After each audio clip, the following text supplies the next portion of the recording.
¿Sabes por qué este año serás un personaje de la historia de Chile? Hagamos historia. Conozcamos algunas de las constituciones de Chile. La Constitución de 1822 fue escrita por 5 personas.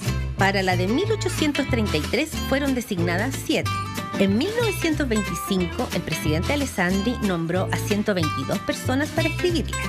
La Constitución de 1980, que nos rige hasta hoy, fue escrita por 9 personas, designadas por una junta militar. El proyecto de nueva Constitución de 2022 fue escrito por 154 personas y por primera vez en democracia. Más de 15 millones podrán decidir si votan apruebo o rechazo. El 4 de septiembre es histórico para los chilenos y chilenas. Podremos encontrarnos pensando en el ayer, construyendo el hoy, construyendo el futuro.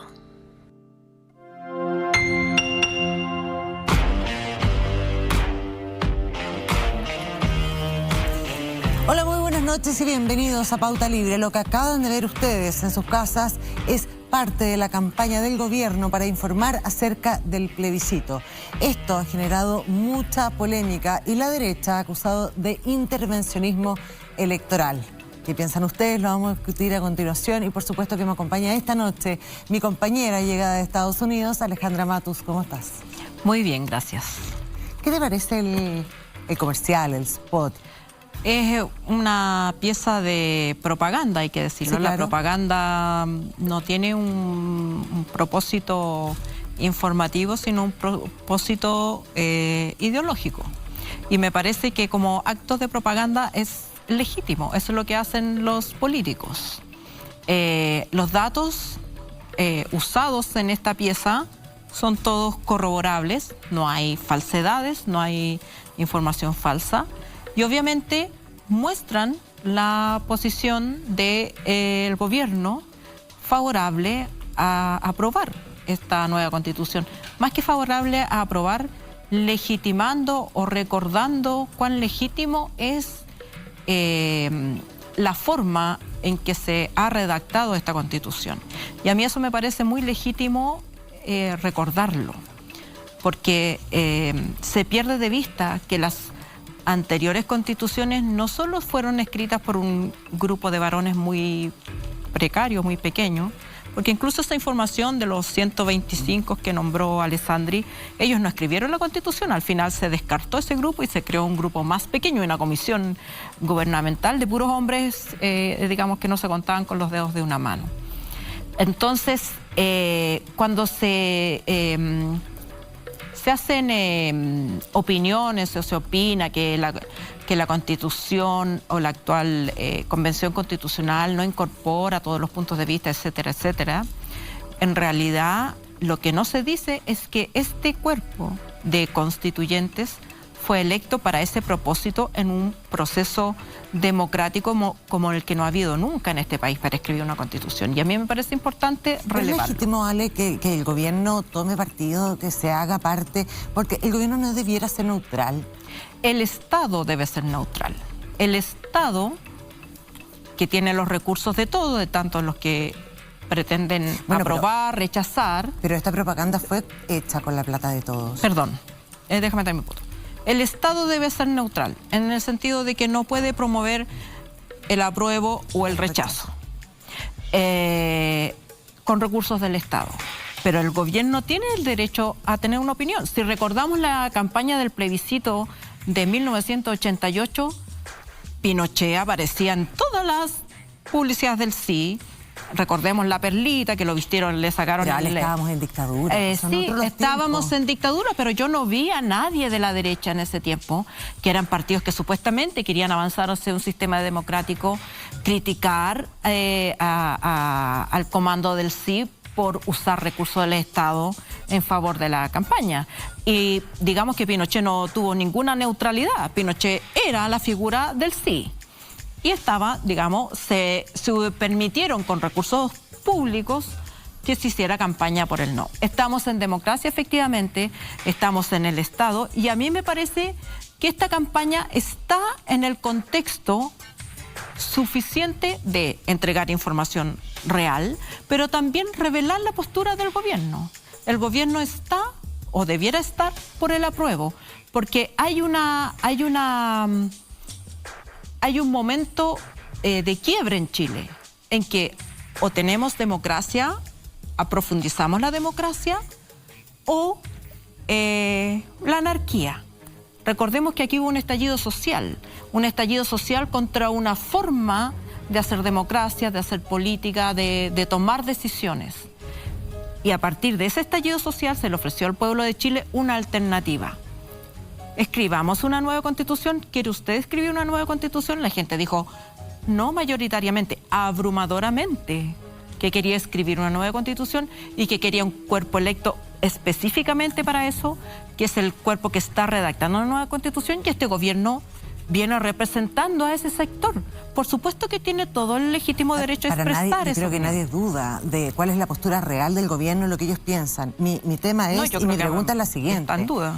¿Corresponde que nuestro gobierno, el gobierno de todos los chilenos, de derecha, de izquierda, de todo, gaste la plata de todos los chilenos, tuya, mía y de todos los que nos están viendo, a hacer una, en el fondo, propaganda política y dejar claro lo que piensa? ¿No debiera solamente informar acerca del plebiscito del 4 de septiembre, acerca de lo que dice este borrador o esta nueva constitución? Creo que es discutible. El gobierno tuvo una conversación con el Contralor y a mí me parece que en el contexto de informar, porque está informando cómo se hicieron todos los procesos constitucionales, está entregando información verdadera, esa información que el gobierno decide entregar contra otras informaciones, pero no llega al límite de decir, esta es la campaña, la apruebo, sino que simplemente entrega información. Cuando uno entrega información, decide qué información va a entregar y qué información no va a entregar. Y en la información que entrega el gobierno es evidente cuál es su postura. Yo creo que eso juicio está bien. Es como una profesora que dice, niños, les quiero explicar a ustedes que la constitución de este año, el otro, ¿te gusta cómo lo hicieron? Porque no habla del contenido del texto, sino que finalmente están hablando de la historia de nuestro país y la historia de nuestra constitución. Yo me imagino que esta no es la única pieza. O sea, si esta fuera toda la campaña y la única pieza de la campaña, me parecería insuficiente. Me parece que me parece mucho más valioso desde el punto de vista informativo que se informe cuáles son efectivamente los artículos aprobados por la Convención Constitucional, que creo que es donde está la mayor confusión. Me parecería mucho más útil que se usara el canal Televisión Nacional para transmitir en el espacio de la mañana, en vez de un matinal que replica el modelo de todos los matinales, que se transmitiera lo que discute la Convención Constitucional, me parecería mucho más útil desde el punto de vista informativo, sí. Ahora, el título de esta, porque esto se llama, esta campaña que lanzó el gobierno este fin de semana se llama Hagamos Historia. Y Hagamos Historia es un título bien sugerente también, no es como estamos viviendo un momento histórico, es distinto. Hagamos Historia es como por ti, por mí. Pero por supuesto, porque si cuando se inauguró la Junta Militar, decía atrás, había como un fondo permanente de toda la Junta de Gobierno que decía 1810-1973, queriendo decir que habíamos vivido una independencia en 1810 y otra independencia en 1973 en el golpe de Estado. Los gobiernos tienen posturas. Sean dictatoriales, sean democráticos, tienen una postura.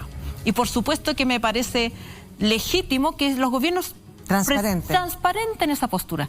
Otra cosa, cuando uno dice es el gobierno de todos, no es el gobierno de todos en el sentido de que obviamente que el gobierno tiene una postura, tiene un programa, tiene una propuesta al país y la gente votó mayoritariamente por ese gobierno. Distinto es que el gobierno le negara servicios, le negara recursos al otro sector que, digamos, sería reprochable. Pero Piñera firmó un decreto, el decreto 77, para favorecer a los casinos. Está en su lógica de gobierno y en su lógica política. Y desde la oposición, por supuesto, se podrá criticar todo lo que quiera, pero él está siendo coherente y consistente con su postura de gobierno. yo creo que lo que pasa con el gobierno de Boric es que la derecha de alguna manera está intentando neutralizarlo, en el sentido no tiene que ser neutro. ¿Para qué? Para que no haya una voz diciendo que este gobierno fue electo por las mismas personas que estaban por el apruebo, que este gobierno no tiene postura, que le da lo mismo el apruebo que el rechazo. No le da lo mismo, no le da lo mismo. Esto de que el Partido Republicano y también Renovación Nacional anunciaron inmediatamente que iban a recurrir a la Contraloría por intervencionismo electoral. Me parece bien que recurran, han recurrido históricamente, recurrieron durante Bachelet, y me parece a mí que ese contrapeso de decir a ver cómo se ocupan las platas del Estado me parece súper bien. Pero digámoslo que durante el gobierno de Sebastián Piñera, donde había uso descarado de recursos públicos para promover no solo las posturas de gobierno, sino que a personalidades del gobierno, no hubo presentaciones de ese tipo. No hubo presentaciones diciendo por qué por ejemplo, una cosa que hemos naturalizado, pero ¿por qué las posturas del gobierno o la política del gobierno en torno a la pandemia tenía que ser personificada por un ministro en particular? ¿Por qué tendríamos que haber financiado entre todos ese matinal que se hacía todos los días promoviendo la figura de un ministro ahora, que luego fue candidato? 2 veces por semana, ¿sí? También. Por eso, a mí no me parece bien eso, porque uno lo naturaliza que la política del Estado sea representada por una persona. No una forma de llegar a más gente, no una forma porque claro, este matinal de salud que tuvimos durante la pandemia, finalmente todo el mundo sabía claro. cuáles eran las medidas, las restricciones. Ya, pero ¿por qué lo tiene que dar el ministro? ¿Por qué tiene que estar el ministro como si...? Es lo mismo que pasa con los alcaldes. Las políticas públicas son recursos del Estado que se van a entregar, esté o no esté el alcalde tal. Pero el alcalde va y entrega la cuestión y corta la cinta como que si él hubiera sido él el que está entregando la cuestión. Y ese es el problema de la política chilena, que se vuelve clientelista, que las personas piensan que si no apoyan a tal figura o a tal candidato no van a tener acceso a las políticas. Es la diferencia entre políticas asistenciales y una política de derechos, en que yo sé que tengo derecho a la educación, tengo derecho a la salud, no importa quién gobierne, es mi derecho, son políticas públicas. Esa diferencia en Chile se pierde y se ha perdido históricamente. ¿Y te gusta esta Digamos forma? que en ese contexto, este eslogan es moderado en comparación con otros. ¿Te gusta esta forma de darle a conocer a la gente? No, no me gusta, prefiero, como te digo, preferiría que se usara Televisión Nacional de Chile, que es un canal público, para informar. ¿Pero cuándo se ha usado como canal público? No se ha usado, pues, pero se supone que este gobierno no iba a hacer lo mismo que los otros gobiernos. Bueno, vamos a esperar. Oye, vamos a hablar también de los 2 tercios y vamos a hablar, tenemos harto programa por delante, tenemos grandes invitados también. Vamos a hablar de transparencia, vamos a hablar, por supuesto, que de la macrozona sur, pero antes, Alejandra, veo que tienes tu birrete ahí al lado. Por favor. Porque te queremos felicitar como programa, porque la Alejandra Matus viene llegando de Estados Unidos porque se graduó una vez más, porque tiene como 527.247 títulos. Sí, así que te queríamos felicitar. ¿Cómo fue? ¿Lo pasaste bien? ¿Te emocionaste? ¿Qué se agrega al currículum ahora? ¿Cuál es la...? Bueno, ahora soy graduada de máster en Escritura Creativa en Español, que es un sueño para mí, un sueño haber estudiado y que mi tesis la dirija Diamela Eltit, o sea, no podría haber cumplido una mejor expectativa. Lo pasé muy bien, los gringos, las universidades gringas celebran toda la semana, no es solo una ceremonia de graduación, sino que son muchas ceremonias en lo que se llama el commencement. Entonces uno tiene muchas fiestas y por supuesto participé en todas las que pude. Muchas fiestas también. Claro. Oye, lo que sí debo aclarar, que porque apareció en la prensa que yo me había graduado junto a Taylor Swift, que sí, eso... tu gran amiga Taylor Swift. Claro, mi gran amiga. Eso es falso. Es falso porque este año la Universidad de Nueva York organizó 3 ceremonias. Una ceremonia en la mañana para quienes se graduaban en el 2022, en la que Taylor Swift, no es que ella se graduó de doctora en nada, sino que la universidad la nombró doctor honoris causa, que es un título honorífico que reconoce su trayectoria a las artes y es una estrategia que usan las universidades normalmente, distinguen a una personalidad para que esa persona dé un discurso, pero también para atraer la atención de la prensa. Taylor Swift, que es la favorita del presidente también. O sea, debo yo reconocer que cuando me llegó el programa y vi Taylor Swift, no la conocía. Yo dije, bueno, será un señor que inventó la cura al cáncer, alguna cosa así. No, pero ese furor, pues pero yo no la conocía, perdón. Mis alumnos tampoco me querían creer que no. Yo no sabía quién era Taylor Swift. Me disculpo, no lo sabía. Pero ella participó en esa ceremonia para los graduados del 2022. Yo pertenezco a la generación del 2021, que nos graduamos el año pasado, pero como estábamos en pandemia, no tuvimos derecho a una ceremonia. Entonces la Universidad de Nueva York organizó una ceremonia aparte para este grupo de personas 2021 y 2020, y nosotros nos graduamos en la tarde. Y de esa ceremonia son las fotos que yo me saqué, que puse en Instagram y que alguien con astucia periodística la asoció, pero en realidad ni estuvimos juntas, ni la misma gente. ¿A ti no te tocó celebrity? No me tocó o sea, las personas que nombraron honoris causa en mi generación son personas que yo encuentro maravillosas, como una persona, una académica con discapacidades físicas que ha hecho una lucha tremenda por el reconocimiento de los derechos de las personas discapacitada, otro activista por los derechos de la población afrodescendiente. En fin, todas las generaciones reconocen a alguien y la generación de la mañana también reconocía a este tipo de personas, pero claro, Taylor Swift es famosa y se llevó las cámaras. Y millones y millones de seguidores. También te felicitamos, Ale, de todo corazón, muy merecido. Gracias. Les queremos contar a todos ustedes que tenemos mucho programa por delante. En Pauta Libre se viene a continuación la delegada del Biobío, la delegada presidencial del Biobío. Por supuesto que vamos a hablar de la macrozona sur. No se vayan.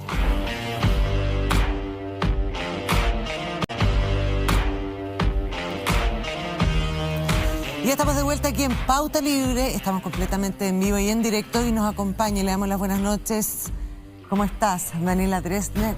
Ella es delegada presidencial del Biobío. Tiempos muy complejos, estos 2 meses, estos 3 meses casi han sido bastante movidos. Así es, harto movimiento. Muchas gracias. Buenas noches. Qué bueno que me han invitado acá, es una gran oportunidad. Gracias delegada, por venir. La primera pregunta, hablando porque el gobierno, el viernes, el sábado también lo reiteró el presidente, van el lunes a ver si van a prorrogar o no este estado de excepción acotado. ¿Está de acuerdo usted? Bueno, decir que esta es una conversación que hemos estado teniendo en conjunto con el gobierno. Desde luego que la opinión, que es la opinión que tenemos en los territorios, los que vivimos acá, es también muy importante. Por eso digo que es una conversación general que tenemos en el gobierno. Y efectivamente estamos analizando, estamos recogiendo también opiniones. Y acá decir que una cosa muy importante es que el conflicto, que es el conflicto que tenemos en la zona, la llamada macrozona, ¿cierto? Es un conflicto súper complejo, ¿ya? Y es un conflicto que es tan complejo que lo que dice el presidente y lo que yo reafirmo acá es que es un conflicto que nos debe interesar a todas y todos, ¿ya? Esto no tiene que ver con el gobierno de turno, no tiene que ver con quién está a cargo, no tiene que ver con una posición política, esto tiene que ver con el país completo. Y por eso que a nosotros nos interesa mucho cuando hablamos de lo que sigue en el estado de excepción, si es que sigue, si es que no sigue. ¿Pero ha funcionado con tanto tiempo, en estos menos de 15 días que lleva el estado de excepción? Sí, lo que nos interesa justamente es poder recoger las opiniones que son las opiniones de distintos lugares. Si nosotros vemos los números, que son los números netos, nosotros podemos decir que efectivamente tenemos una disminución, que es una disminución de los hechos, que son los hechos de violencia. Eso es concreto y es real, ¿sí? Y también tenemos un caso, que es un caso sumamente duro para nosotros, que implicó la muerte de un trabajador. Y eso también es algo que debe sumarse al análisis, que es el análisis que hacemos. Por eso digo que escuchamos muchas opiniones y opiniones de distintos lugares y no solo opiniones de la gente que piensa como nosotros. Porque hay analistas que también dicen que el estado de excepción hace que aumente la violencia de los eventos, si bien disminuyen los eventos, la cantidad. Claro. Entonces también son cosas que debemos analizar.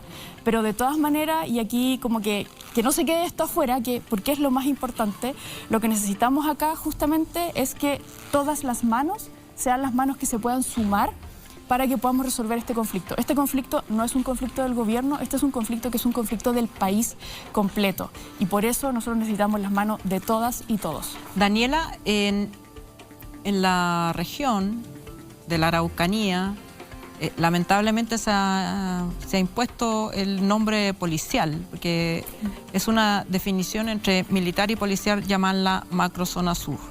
Es como antes se llamaba la segunda división de ejército, y entonces buscábamos, creo que también habla del país donde seguimos repitiendo un concepto militar, en vez de hacernos cargo de que se trata de que ahí viven personas, seres humanos.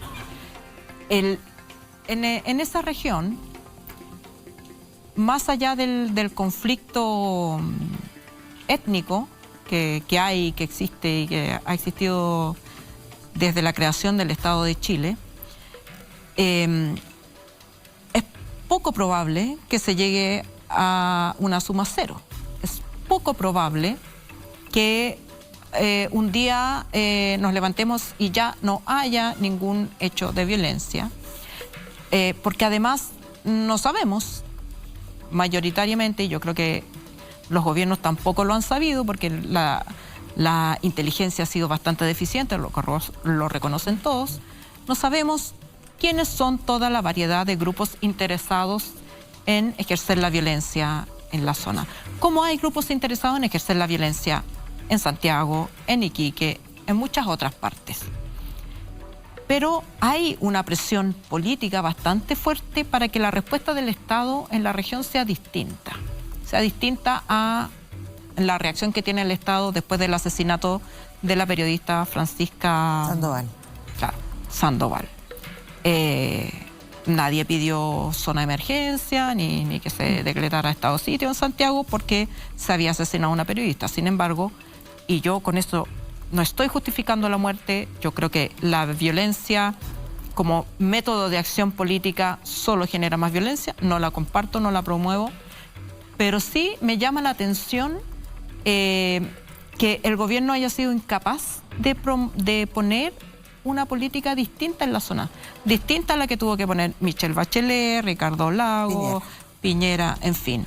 Volvemos a lo mismo, volvemos a militar, que el trauma de la izquierda, lo que llaman el trauma de la izquierda. Bueno, el trauma de la izquierda es que los militares y los policías tienden a abusar de su poder porque no están investigando, están considerando a toda una población sospechosa o culpable de algún tipo de delito. Hay una concepción de guerra, es bélico, y por lo tanto tenemos el asesinato de Catrillanca y de muchos otros antes. Esto no estoy diciendo nada nuevo, es lo mismo que decía este gobierno cuando postulaba a la presidencia, y sin embargo parece que no se preparó para eso. O sea, estuvo el acto de Isquia Siches de ir al lugar, que se frustró, pero en parte también se frustró porque no se preparó. Este gobierno fue electo en diciembre. ¿Qué pasó entre enero, febrero, marzo? ¿Cuál es la política que el gobierno preparó? ¿Qué contactos hizo? ¿Qué diálogos promovió como una política distinta a esta a la que se ha visto obligado o empujado a ejercer? Sí, yo ahí voy a partir discrepando un poquito del diagnóstico, porque yo siento que la propuesta, que es la propuesta que ha entregado el gobierno, sí es una propuesta diferente. Y aquí voy a partir primero como explicando de dónde viene esto. Tenemos en la zona, ¿cierto?, que es esta zona de conflicto, que yo le voy a llamar la zona del territorio de conflicto intercultural. Aquí tenemos dos dimensiones que son bastante importantes de este conflicto y que, si bien están en el mismo territorio, no tienen el mismo origen, ¿ya? Tenemos por un lado los problemas que son los problemas que tienen que ver con seguridad, ¿ya? Y aquí hablamos directamente de delincuencia, hablamos de crimen organizado y hablamos de una gran cantidad de delitos delitos diferentes, ¿cierto? Estamos hablando de sustracción de madera, de narcotráfico, hay enfrentamientos entre bandas, tenemos robo de camionetas, tenemos disparos, tenemos un montón de delitos que son delitos, ¿sí? Y estamos hablando, por eso nosotros decimos crimen organizado, que está en la base de eso. Esto es algo que no se ve solo en esa zona, ¿cierto? No es exclusivo de la zona, y también hemos notado que con la vuelta de la pandemia, las personas al salir al mundo, ¿cierto? Después de esta pandemia, nos dimos cuenta que el mundo en el que estábamos había cambiado un poco, ¿cierto? Era más violento, teníamos más delitos, de alguna forma habían crecido las bandas, y esto se explica en todo Chile por la ausencia del Estado.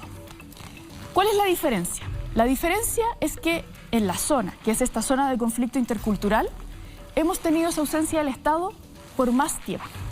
¿Ya? El Estado está ausente de la zona por más tiempo, por lo tanto estas bandas criminales han tenido más tiempo para instalarse y de alguna forma están extremadamente expandidas. Eso por un lado. Y por el otro lado tenemos el conflicto, ¿cierto? Que es el conflicto que es un conflicto histórico, es un conflicto político, es un conflicto social, es un conflicto cultural, ¿ya? Y este conflicto es un conflicto que también se ha ido desarrollando porque desde el Estado no les han dado soluciones. ¿Ya? Y insisto, son dos cosas que no son lo mismo, pero a pesar de que habitan en el mismo territorio. Y entonces, como gobierno, ¿qué es lo que hemos hecho? Hemos entregado una solución, que es una solución que intenta hacerse cargo de ambas cosas, ¿cierto? Por un lado, tenemos el tema que es el tema de seguridad, ¿cierto? Que efectivamente tenemos que entregarle seguridad a la gente que vive en la zona. ¿Y eso lo da el estado de excepción? Eso lo da en parte el estado de excepción. ¿Por qué digo esto? O sea, yo estoy en contacto constante con la zona. O sea, aquí estamos hablando de que los atentados, que son los atentados que se escuchan de disparos, de robo, de todo eso no ocurre de vez en cuando, como cuando salen las noticias. Eso ocurre todos los días. Perdón, yo vivo en el barrio Franklin y todos los fines de semana hay fuegos artificiales porque llegó la merca. Hay asesinatos constantes. La tasa de muerte de adolescentes y jóvenes en La Pintana, en el bosque, todo, es mayor que en cualquier otra zona del país. Ocurren cotidianamente. No es, tú dices, no es exclusivo de la zona y, en mi opinión, es un fracaso de nuestro sistema judicial, de nuestro sistema del Ministerio Público, de las fiscalías y de su relación con las policías. Es un fracaso en su capacidad de investigar delitos complejos. Y ese fracaso se da en Santiago, en Temuco, en Puente Alto, en Arica, en Iquique. En todo Chile. Entonces, en todo Chile. Pero, claro, pero no tenemos estados de emergencia, porque en el fondo es el reconocimiento del fracaso de la justicia para investigar delitos complejos. Y cuando hay un delito complejo que vamos a dictar estados de emergencia en todas partes, va a quedar solamente en estado como democrático las tres comunas. Pero el contexto es un contexto completamente distinto entre un sector urbano, ¿cierto?, del centro de Santiago, a un sector rural de la provincia de Arauco o de la provincia de Malleco, ¿cierto? Es un contexto completamente distinto. ¿Por qué? Porque lo que ocurrió en el barrio Meix, ¿cierto?, que ocurre esto y entonces hacemos un copamiento y de alguna forma copamos de carabineros y podemos resolver, no sé si completamente, pero al menos hacemos un movimiento. Eso no se puede hacer en la zona, ¿cierto? No lo podemos hacer porque estamos hablando de extensiones de territorio que son gigantescas, ¿ya? Entonces, cuando efectivamente tenemos un problema de investigación, hay un problema de investigación profundo, tenemos que cambiar las leyes de inteligencia para poder entregar, pero espera un poquito. Pero si yo tengo un delito en una zona rural, en Tirúa, ¿qué es lo que me pasa? Que los policías, que es la policía de investigación, ni siquiera puede llegar al lugar. No puede llegar, ¿ya? Y entonces, ¿qué es lo que nosotros estamos haciendo? Y por eso digo, para volver al tema de antes, estamos habilitando en los temas de seguridad, con este estado, que es el estado de emergencia, la posibilidad de poder investigar lo que está pasando. Porque aquí lo que tenemos, y este es el diagnóstico, es crimen organizado. Y la solución es desbaratar el crimen organizado. Pero al mismo tiempo, y por eso que está la otra parte, estamos armando el plan, que es el plan Buen Vivir, ¿cierto?, en el que nos hacemos cargo de la otra parte del problema. Claro, lo que pasa es que eso suena muy lindo en el papel. En el papel vamos a tener aquí a la policía haciendo esto y nosotros vamos a estar haciendo esto otro acá. Pero hemos visto en los informes que se han hecho contra el Estado de Chile por violación de los derechos de los niños de origen mapuche, que la presencia constante de policías, carabineros, es violento, es atentatorio contra sus derechos humanos. Entonces, no es baladí, no es una cosa que uno dice, bueno, vamos a poner y así calmamos un poco la cosa, independientemente que a lo mejor tiene ese efecto, pero cuando no se investiga el crimen organizado, cuando no sabemos quién es el que está en ese territorio extenso, tampoco es la selva amazónica, perdón. En Chile nunca se pudo instalar la guerrilla. En Chile hubo movimientos de izquierda que quisieron instalar la guerrilla del campo a la ciudad y la cuestión los pillaban así, porque Chile es un país angosto, no hay muchos lugares donde esconderse. Los campesinos saben que cuando llegó un santiaguino que se instaló ahí, no es muy difícil. Tampoco, hoy día tecnológicamente, tampoco es difícil.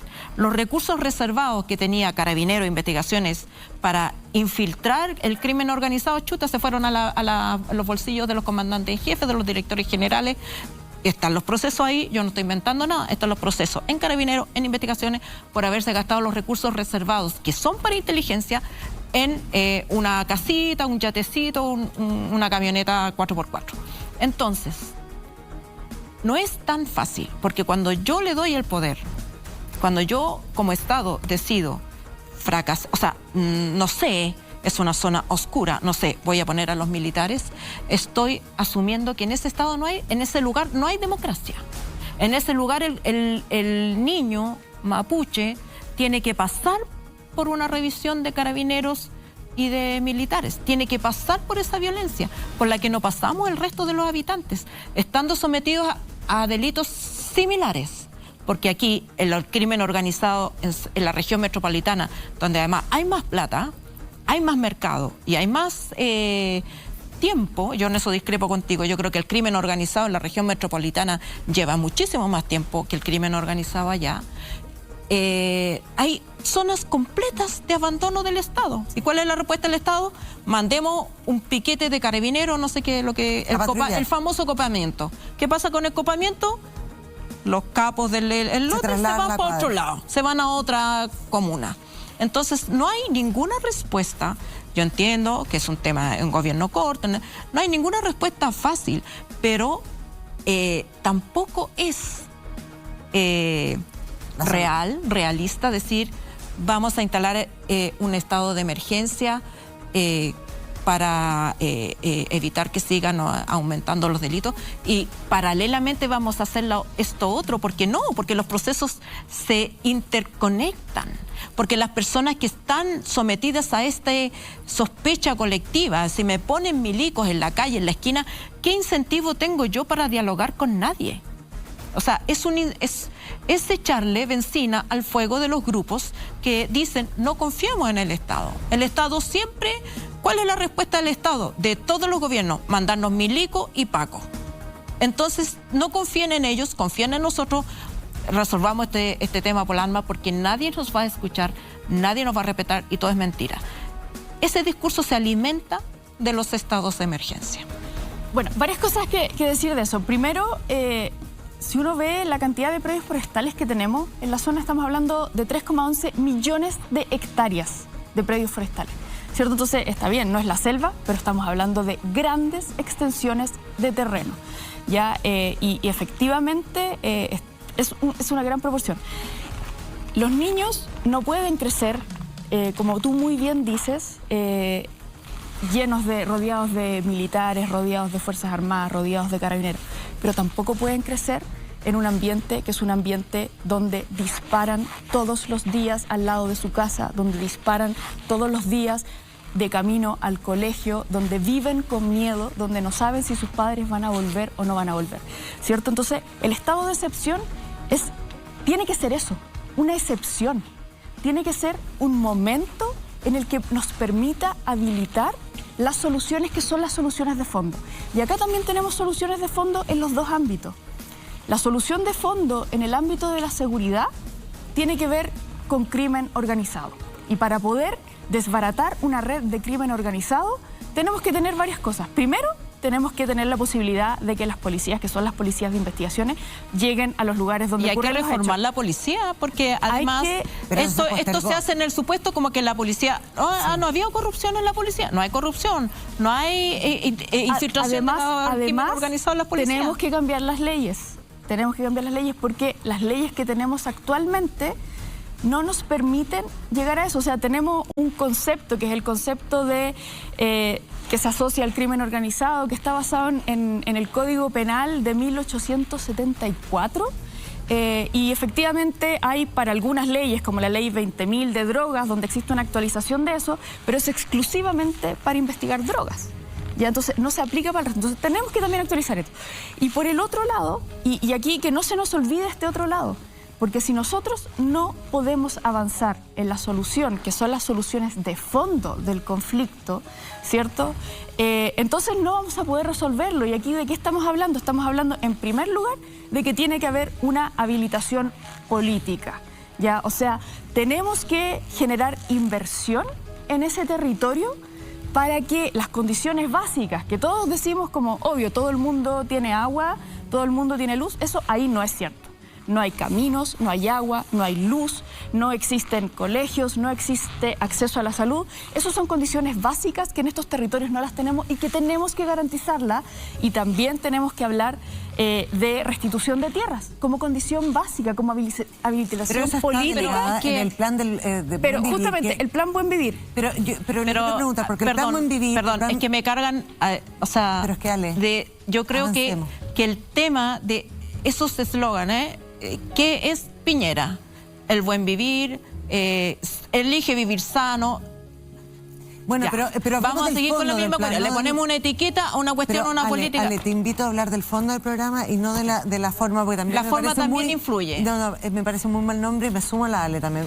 Parece de comida saludable. Sí, comida saludable. Sí, elige muy mal nombre. Pero este plan del buen vivir habla principalmente, dentro de las medidas que tiene, habla principalmente del diálogo.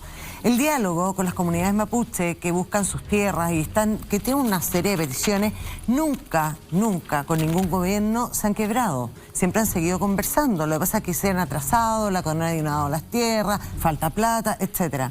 Pero el tema de la seguridad en este plan, Buen Vivir, el tema de seguridad, ¿cómo lo van a hacer? Porque el líder de la CAM y el líder de prácticamente todos los grupos, los grupillos que existen violentos en la zona, tienen totalmente cortadas las relaciones con el gobierno y no encuentran ni válido a Isquia, Siches, ni válido a Monsalve. ¿Cómo van a dialogar con personas que no quieren conversar con ustedes?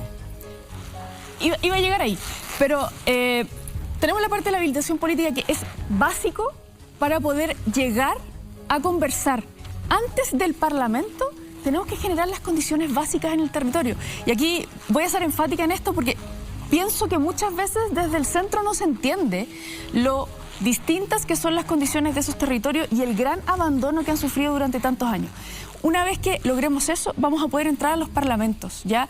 Y también aquí hay que cambiar la lógica, que es la lógica que hemos tenido del Parlamento hasta aquí, porque evidentemente han habido parlamentos antes, pero la lógica sobre la que se tienen que sustentar ya no es la lógica que es nuestra lógica, la lógica con la que funcionamos nosotros, es la lógica de ellos, la lógica de los pueblos mapuches en este caso, ¿ya? Y son ellos que nos tienen que decir cuáles son las condiciones bajo las que quieren conversar, son ellos que nos tienen que decir cuáles son los temas que son los temas más importantes. Hablamos de una comisión de verdad y esclarecimiento, sí, pero bajo los parámetros que son los parámetros que ellos tienen que poner sobre la mesa, porque ya basta. ¿Pero quiénes son ellos, delegada? ¿Ellos, los mapuches que están reclamando sus tierras y esa deuda histórica que tenemos, o está hablando de ellos, de los grupos organizados? Estamos hablando, insisto, esta es una realidad que no es una realidad tan sencilla en que podemos decir, mira, de aquí para acá están los grupos que son los grupos que de alguna forma tienen reivindicaciones, que son reivindicaciones que usan armas, y acá están los grupos que no, ¿cierto? Tenemos muchas comunidades en los territorios y muchas comunidades que están dispuestas a hablar y que quieren conversar y que quieren resolver los temas. Quienes no quieran conversar, bueno, no vamos a conversar con ellos. Si ellos no quieren, no conversamos. Pero todo el resto, y cuando digo todo el resto, estoy hablando de la gran mayoría de las comunidades que viven en la zona, sí quieren conversar y sí quieren resolver los problemas, y quieren resolver todos los problemas que estamos hablando de inversión, pero también los problemas que son los problemas que tienen como pueblos, ¿ya? O sea, acá tenemos una diversidad de pueblos, hablamos de los huilliches, hablamos de los lasquenches, hablamos de los pehuenches, hablamos de los huenteches, hablamos de los naches, un montón de pueblos que son pueblos que además están invisibilizados, y nosotros tenemos el deber de escucharlos y tenemos el deber de tomar las decisiones a partir de lo que ahí se diga y ahí se escuche. Ahora, respecto de ese tema, es cierto, hay una gran cantidad de distintos pueblos y todo, pero por supuesto que cuando el Estado, su respuesta es militar, hay un incentivo para los grupos más pacíficos de no dialogar, porque todos quieren lo mismo.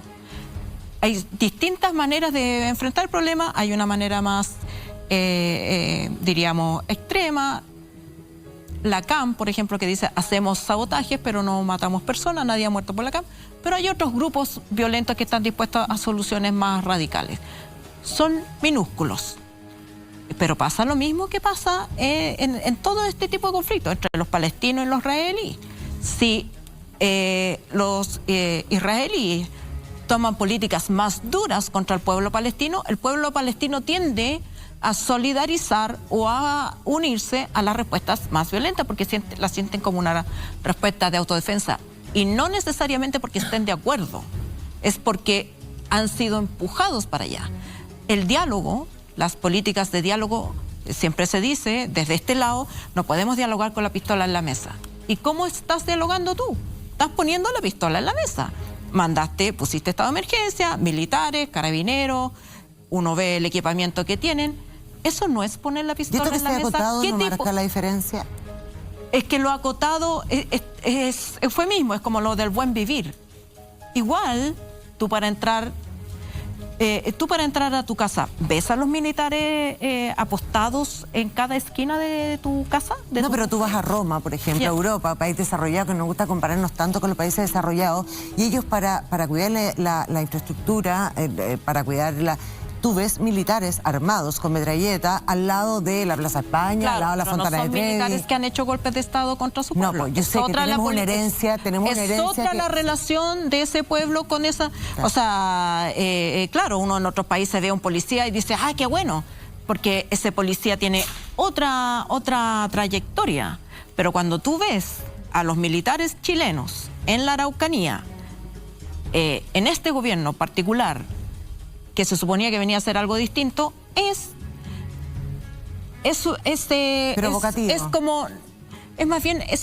la decepción de que no se puede hacer otra cosa, de que al final llegamos a la misma solución. Entonces, cuando se criticaba a Piñera o se criticó a Bachelet, a Patricio Aylwin, a Ricardo Lagos, porque todos lo hicieron, en el fondo como que el Estado al final termina haciendo lo mismo. Y ahí, lamentablemente, entonces el discurso de la CAM cobra mayor relevancia, porque sería distinto, estaría mucho más aislado ese discurso si efectivamente hubiera un diálogo no amenazante. Porque vuelvo a decir, cuando se dice el centro, perdón, no es lo mismo vivir en Vitacura que vivir en Lo Castillo. En Lo Castillo, el narcotráfico tiene tomado todo el territorio.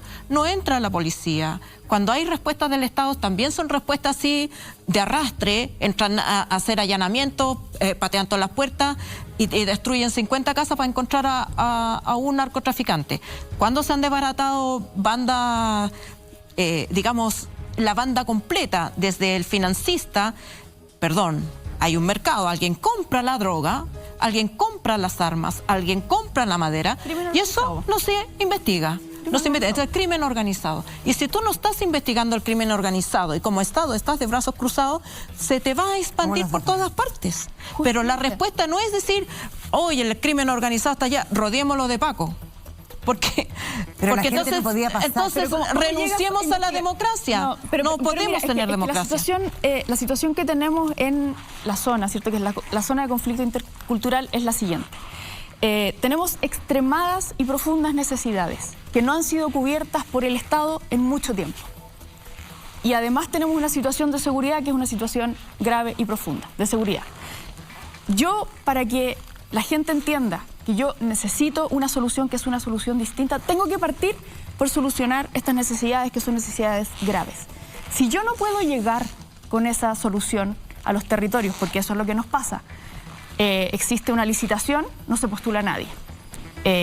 Existe una licitación, cobran el doble o el triple, porque los seguros son seguros extremadamente caros, entonces no podemos llegar a construir un camino, no podemos llegar a poner electricidad, no podemos llegar con señal de teléfono a estos lugares, porque literalmente no podemos llegar, ¿ya? O sea, la situación es una situación de seguridad tan brutal que no podemos llegar. Y entonces, ¿qué es lo que nosotros decimos? Entonces aseguremos la llegada, ¿sí? Y aseguramos la llegada con un estado de excepción acotado. ¿Qué nos permite? Nos permite asegurar los suministros, nos permite asegurar las rutas, que son las rutas principales, ¿cierto? Estratégicas en este punto, que es el punto de poder llegar con las necesidades, que son las necesidades básicas que la gente necesita y que tenemos que poder cumplir. Y tenemos que poderlas cumplir como Estado, es nuestro deber hacerlo y hasta aquí no lo estamos haciendo.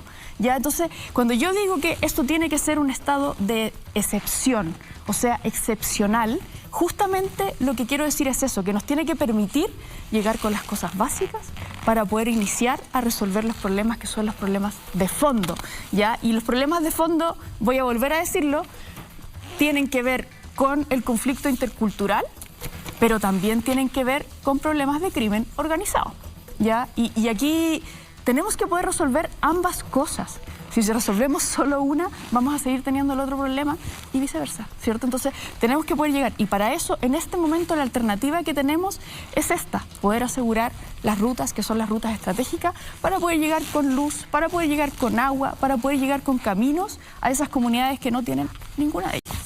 Daniela, te quiero, bueno, dentro del mismo tema, te quiero llevar a otro, porque este fin de semana el alcalde de Lumaco, Richard Leonelli, dio declaraciones que dieron mucho que hablar en la prensa, porque él habló de estar abandonados, que se sienten abandonados, y que finalmente la única alternativa era armarse, los civiles, la gente, y que se estaban adquiriendo armas, y que la gente estaba haciendo y quiere hacer justicia con sus propias manos. ¿Qué te parecen esas declaraciones? Me parece preocupante, me parece extremadamente preocupante, pero de nuevo, es un reflejo de lo que siente la gente que vive en esta zona. ¿Ya? Y aquí estamos hablando de un alcalde, pero eso no lo siente solo los alcaldes, lo siente toda la población, y es esta sensación de abandono. ¿Ya? Y cuando yo digo abandono, es real abandono. Pero de armarse, porque el tema de las armas está siendo un tema en Estados Unidos, acá, en todas partes. Pero voy a terminar con eso. La no inversión... podemos dejar de pensar, claro, hay soluciones que la gente piensa de alguna manera una fantasía. Yo voy a tener un arma en mi casa y me voy a proteger, pero resulta que pasa lo que pasó en Estados Unidos, donde acaban de matar 19 niños, 2 profesoras, un adolescente de 17 años porque puede comprar armas en el Walmart, como cualquier persona. No, las armas no son nunca la solución. Ya, y nosotros de hecho tenemos también, estamos armando como tareas que tienen que ver con las armas para la restricción del uso de armas. O sea, el sentido en el que hay que ir es el contrario. Pero, insisto, en territorios donde durante décadas se han sentido abandonados y se han sentido abandonados por el Estado, que era quien debía protegerlos, y el Estado no llega, ¿cierto? Y el Estado ahora llega cada vez con mayor dificultad por los problemas de seguridad. Efectivamente, la gente empieza a decir, bueno, ¿qué hago entonces? ¿Ya? Las armas no son la solución.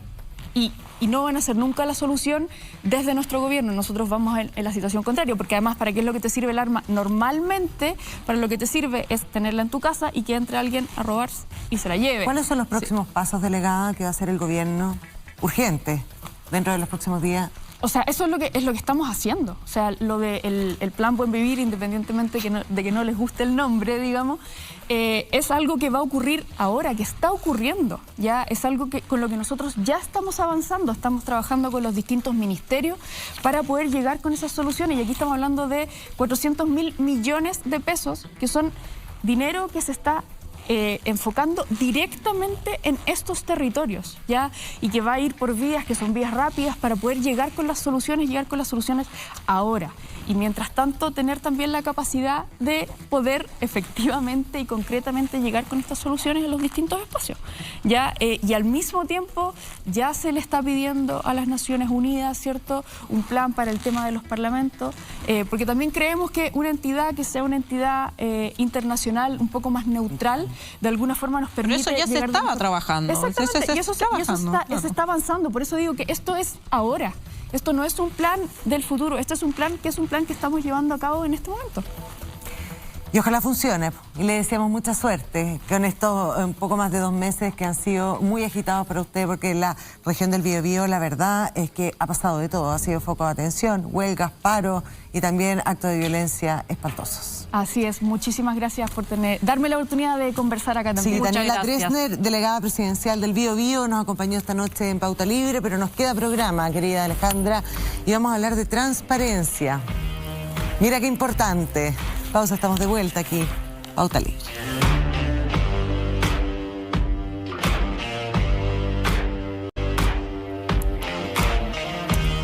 Estamos de vuelta aquí en Pauta Libre, completamente en vivo y en directo, y ahora nos acompaña, le damos las gracias por estar con nosotros esta noche a Francisco Leturia, él es presidente del Consejo para la Transparencia. ¿Cómo estás? Buenas noches. Gracias. Hola, ¿qué tal? Buenas noches. Feliz también de estar acá. Ya solo un programa que se llama Pauta Libre. Me alegra. Ah, qué bueno. Y es absolutamente cierto, porque independiente que nos ponemos de acuerdo de qué temas vamos a hablar, más o menos, porque tenemos que tener pauta, jamás hablamos qué va a decir cada una. Y sin censura. Y sin absolutamente nada. Y cada uno se puede ir para el lado que quiera. Partamos con seguridad, Francisco, porque te he visto en muchas entrevistas y leí algunas columnas tuyas y hablas de todos los temas un poco. ¿Qué pasa con la seguridad en Chile? ¿Qué pasa con esta sensación que tenemos, lo que ocurrió? La Ale dijo y recordó que nos impactó tanto el asesinato de esta compañera de nosotros, Francisca Sandoval, en el barrio Meix, el día 1 de mayo. ¿Qué está pasando con esto? ¿Hay información suficiente? ¿Ustedes tienen? ¿Qué pasa con el Consejo? Mira, estamos enfrentando una situación que es bastante nueva en Chile. Históricamente hemos sido dentro de la región un país bastante seguro. O sea, solo nos superaba Canadá históricamente. Y ahora las cosas están cambiando mucho y eso choca. Todavía no estamos a los niveles de Colombia, otros países. Pero el cambio fue muy brusco. Y la verdad es que no tenemos la información de qué es lo que está pasando. No estamos preparados para procesar la situación en la que estamos. El sistema de control de armas es súper precario y es muy difícil que mejore mucho. Todo el tema de control de drogas también es súper precario y tenemos muy poca información. Sobre las policías y cómo funcionan, casi nada. Sobre cuáles son los criterios con los que trabajan, tampoco. El Ministerio Público tiene una política de persecución criminal que, mira, la estuve leyendo antes de venir para acá. Son un librito de 50 páginas donde las primeras 30 son repetición de leyes. Después tú dices, ¿cuál es la política de persecución criminal en Chile? Me gustaría que hubiera un poquito más de claridad porque tenemos derecho a estar informados. No quiero que nos traten como niños chicos y que nos digan, usted, señor, quédese tranquilito. Eso a lo mejor podía pasar en tiempos de paz, en tiempos hace 20 años, cuando prácticamente no pasaba nada, así una pelea a combos entre los vendedores ambulantes. Pero hoy día la cosa está de otro color. Entonces, no podemos seguir trabajando con la poquísima información que tenemos. Y además, información que no siempre es de buena calidad ni es consistente. Entonces, estamos metidos en un problema que si no mejoramos, estamos bastante sonados. ¿Qué es lo que puede hacer el Consejo para la Transparencia en ese ámbito? Porque el Consejo tiene una función bien específica, que es que los órganos del Estado o públicos entiendan que la información que producen le pertenece a la ciudadanía y que por lo tanto, salvo cuestiones muy específicas, no se puede negar la información a la ciudadanía. Yo creo que también estamos en un momento súper especial de la historia de Chile, donde si hacemos un esfuerzo, y eso es lo que queremos, podemos transformar la transparencia en uno de los ejes del nuevo orden social. Y en eso estamos todos de acuerdo. Eso no tiene diferencias ni de izquierda ni de derecha. Creo que eso hace bien para todos. La verdad es una fuerza de la naturaleza. Donde aparece, ayuda. Estar informado nos permite tomar buenas decisiones, nos ayuda a todos. Lo que tenemos que convencer a la gente y también a las autoridades, sobre todo a las autoridades, porque hay un dicho que dice que son todos partidarios de la transparencia hasta cuando llegan a ser autoridades. Claro. Ahí empiezan a arrepentirse. Pero todavía no lo he visto en este gobierno, la verdad, para ser franco. O sea, pero ya, es coba nueva. Recién estás desde abril. Sí, por supuesto. Pero yo creo que hemos conversado y es probable, tengo una velita prendida de que en los próximos días van a hacer algunos anuncios importantes en el buen sentido. Yo creo que la gente tiene que acostumbrarse a pedir información, a ser más catete, a incomodar, y nuestra pega es contribuir a generar esa cultura y aprovechar ojalá esta coyuntura en que estamos como país para que esa transparencia incipiente que se instaló hace 10 años y que cuando se instaló fue bastante a patadas, como todas estas cosas, todo el mundo resistiéndose a que haya transparencia. Hoy día ya nos dimos cuenta que es positivo, que es buena y que tenemos derecho a saber las cosas que pasan. Ahora, por ejemplo, el tema que tenemos con las policías, que no quieren decir cuántos son y cuántos carabineros tienen. Sabemos todos los casos de corrupción que se generaron porque decían que la dotación era tanto, en realidad era mucho menos, y el saldo... Topón pa' dentro. Topón pa' dentro, tal cual. Pero para mí es una cosa mucho más sencilla. Yo les pregunto a ustedes, ¿se sienten más seguras o sabiendo cuántas policías hay en su comuna? ¿O sencillamente que les digan, no, mijita, usted confíe? Exactamente. Usted no tiene para qué saber, usted... Pero Francisco, estamos hablando precisamente de eso, de la confianza. Porque los chilenos, y con todo lo que nos ha pasado últimamente, y desde el estallido por sobre todo, perdimos la confianza en todo. Antes como que se creía en la radio y se creía como que eran las instituciones más confiables. Pero ahora la gente no cree en nada. O sea, habla un parlamentario, habla un ministro, habla el señor del registro civil, habla quien sea, de cualquier institución, pública o privada. Locura, pasa con todo tipo de nadie autoridad. Tiene confianza. Profesores. Y finalmente todo el mundo pone en duda lo que estáis diciendo. A mí me parece bien eso, a mí no me parece mal. A mí no me parece que haya que confiar ciegamente porque te lo dice alguien que es una autoridad. Yo creo que la confianza hay que ganársela. Y si alguien no es confiable, no tenemos por qué confiar en él. Yo prefiero ir avanzando hacia una confianza paulatina, merecida, vigilante, informada, crítica. Sí, parece que estoy confiando en ti. Me da buena espina. Dame más información. Ah, mira, veo lo que has hecho. Te pongo buena nota. O te pongo una nota, un 5-5, una nota razonable, pero no a ciegas. Lo que estábamos acostumbrados era que nos trataran como niños chicos y que tuviéramos que hacerle caso a las autoridades porque nos decían eso. Salió en el diario, es verdad. ¿Te acuerdas? Había un dicho que decía salió en el diario. Salió en el diario, hasta el día de hoy. Pero oye, a mí me pasa casi al revés, hoy día salió en el diario. Oye, Francisco, pero sobre ese tema precisamente, que es el tema de los medios, uno puede hacer todas las peticiones de transparencia que quiera, digamos, y algunas le irá bien, otras mal. Pero ¿qué pasa con los medios? Porque al final del día los medios procesan qué información o qué peticiones de transparencia se hacen y no hay que ser ingenuo para pensar que hay peticiones de transparencia que tienen un objetivo político último. Muchos parlamentarios hacen peticiones de transparencia para demostrar X, tal su punto político.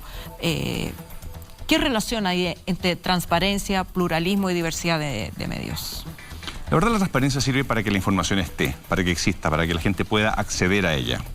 Si tú accedes a una información y dices, me parece excelente lo que está haciendo el gobierno, o me parece pésimo, con los mismos datos, yo creo en la libertad, yo respeto que haya diversidad de opiniones y ante los mismos hechos alguien puede decir está bien o está mal. Nosotros en eso somos, como Consejo para la Transparencia, somos neutros. Nosotros disponibilizamos la información, favorecemos que la información esté al acceso de la población. Creo en la libertad editorial, creo religiosamente. Yo me considero un activista de la libertad de expresión. Creo que si alguien quiere pegarle al gobierno o alabarlo, bueno, uno verá qué diario, qué radio, qué canal de televisión, qué programa escucha o no escucha, quién le cree o no le cree. Eso va a pasar siempre, eso no se puede hacer nada. Ahora, el pluralismo es otro tema. Y sí tenemos, creo que para que haya información de calidad, tiene que haber un pluralismo informativo.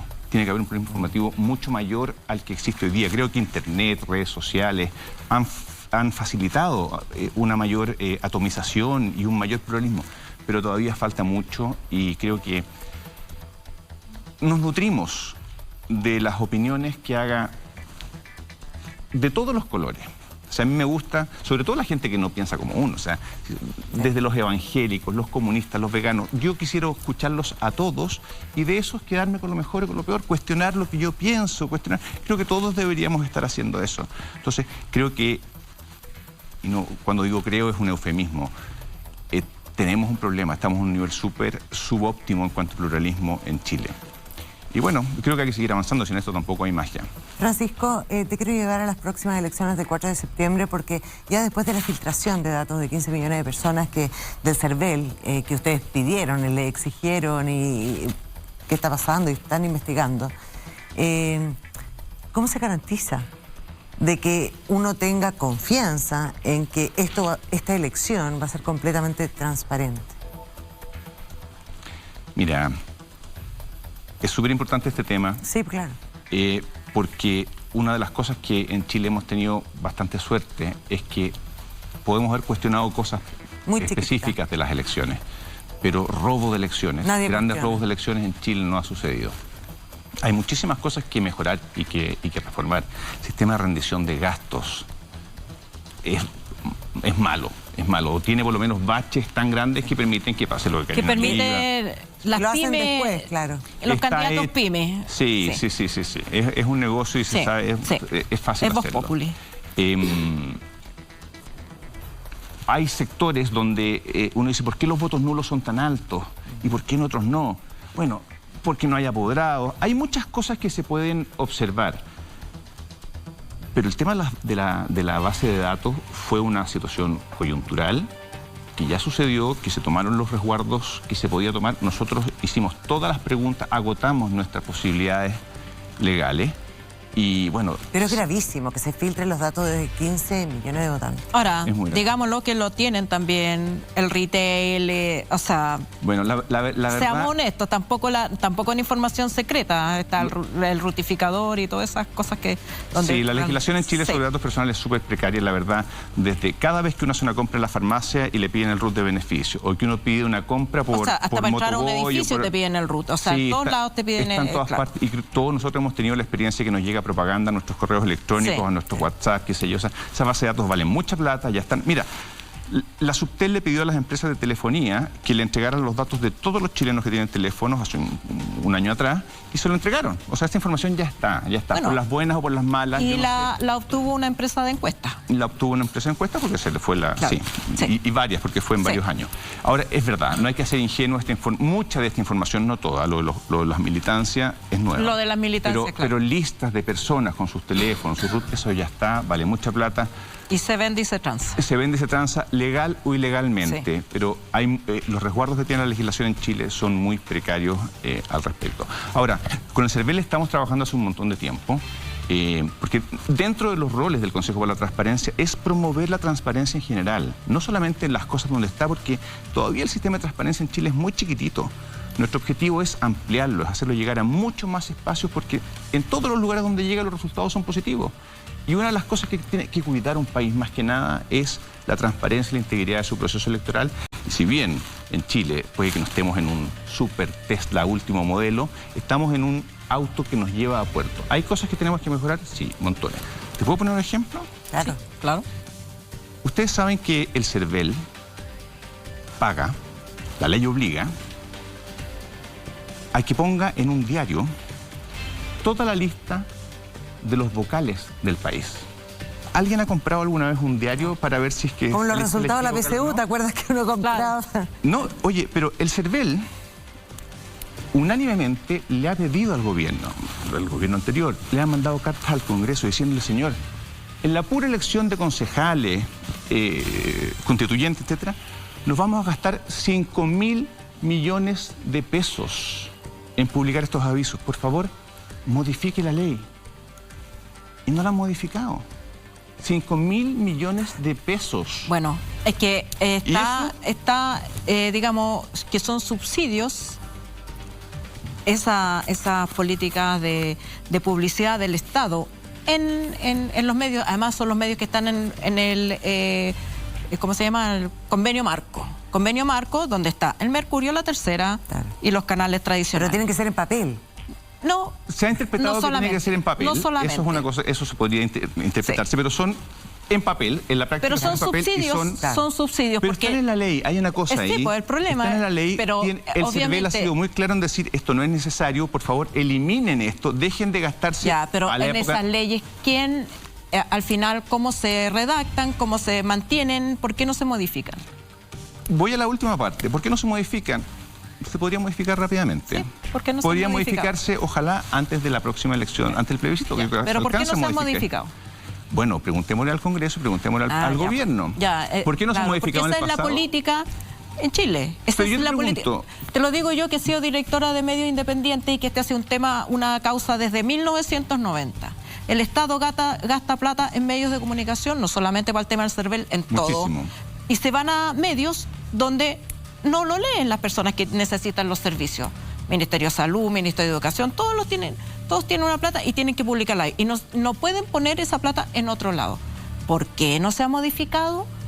Porque el Mercurio, La Tercera, los medios tienen mucho poder. Entonces, frente a los medios huachaca, que digamos, a los que acuden todos cuando están en campaña, una vez que son electos, ¿cómo le vamos a quitar esta platita al...? Así es, la relación que existe entre el Estado, gobierno y los medios de comunicación deja mucho que desear. Ni siquiera es posible saber cuánta plata va de un bolsillo a otro bolsillo. Ni siquiera hay certeza, ni siquiera como Consejo de la Transparencia actualmente podemos saber quién es el destinatario final, a dónde llega. Pero sí te digo cosas concretas. Y para no entrar en la discusión de por qué ha sido así, porque antes el papel era distinto, etcétera. Yo te digo, hoy día, esto lo podríamos eliminar en un segundo. ¿Pero por qué no se hace? ¿Cómo se podrían eliminar las notarías? Uy, claro que sí. Como en casi todos los países desarrollados. Te digo una cosa, las notarías, uno de los grandes problemas que tiene, porque tenemos que tener un sistema de registro público. El problema de la notaría es que tiene un sistema tarifario que no lo respetan. Claro. Y dicen, claro, es que el sistema tarifario es del año 98. Y hay que hacer papeles para está todo. En peso. O sea, no... Espera un segundo. El sistema tarifario del año 98 está en peso. Está fijado por un decreto. ¿Sabes en cuánto tiempo se podría cambiar ese decreto? En 5 minutos, como decían con los UF, ¿te acuerdas? Pero bueno, si los decretos, cuando los presidentes quieren dictar decretos, los dictan. Y de un minuto para otro. Los notarios efectivamente tienen un poder, notarios conservadores tienen un poder silencioso, misterioso, súper grande. No es misterioso, es bien claro. Ni con la constituyente. Pero cuando ahora se hace todo digital y cuando se está poniendo firma digital y claro, todo, en todos los países desarrollados del mundo, acá aumentaron hace un par de años a 100 más, pusieron 100 más notarios en Chile. O sea, es un tremendo... Notarios y conservadores. Y conservadores, donde veamos los apellidos, son los parientes de... Francisco, te quiero... Debiéramos poner mucha más transparencia, ver lo que está pasando, y una vez que veamos lo que está pasando, creo que la verdad va a actuar por sí sola. Porque la verdad es que uno va a la notaría y ni siquiera ve al notario, uno no sabe qué es. El notario es un timbre, po. Claro. Sí. Francisco, te quiero llevar a los mails del MinSal. Porque ha sido una denuncia, ustedes le pusieron un sumario al MinSal diciendo ya, o sea, los primeros mails de la pandemia, los primeros registros que tienen, ¿todavía no lo entregan? Los entregaron, entiendo yo, si el problema no es la entrega.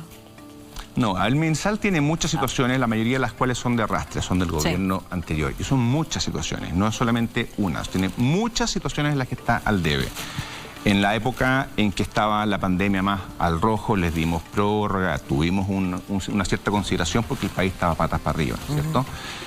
Bueno, terminamos con sumarios y sancionando a los dos subsecretarios anteriores con multas bastante altas, que probablemente las más altas que hayamos puesto en el Consejo, pero no, y se fueron, pero no entregaron las cosas. Esto les queda el palo de la posta a las nuevas autoridades. Y que pagan la multa y no los anteriores, no, sencillamente recibieron la multa, pero dejaron los cargos, entonces no hicieron la entrega de los correos. ¿Y pagaron las multas?